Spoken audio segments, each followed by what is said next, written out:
Welcome back to the Daily Sun News Show. Last week, Vietnam veteran Tony Oliveira of the Village of Liberty Park hosted a reunion with several other veterans with whom he served during the Vietnam War.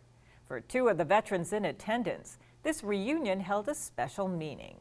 Here's reporter Brittany Van Heinigen with the story. While out on a nighttime ambush during the Vietnam War, Sam Smith and his group were attacked by Vietnamese soldiers. That night, Smith was shot 9 times.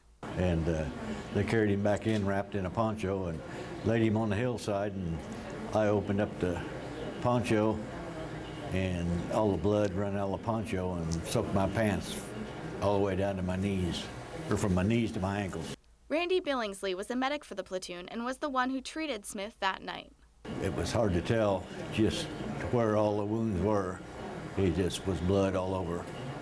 And I used, I believe, every bandage I had in my aid bag to wrap him up, and I didn't think he was alive when we put him on the chopper. The helicopter quickly airlifted Smith to a nearby hospital where he received treatment for his wounds. I went to the hospital there in Vietnam, and they had surgery there. And then later after, they sent me to the Philippines, I had surgery there. Then I went to Japan. I was there for about almost a year, and they shipped me back to the States. I went back to Valley Forge.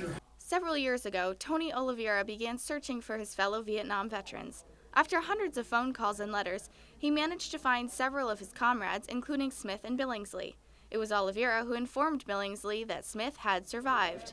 Billingsley, who still thought Smith had died, remembers what it felt like hearing the news. Oh, that was a relief, real relief, because I thought, you know, there was more I could have done for him, because he almost bled out. Last week's reunion for the platoon gave the men a chance for closure and an opportunity to bond over the year they spent fighting in the Vietnam jungles. With this special report, I'm Brittany Van Heinigen.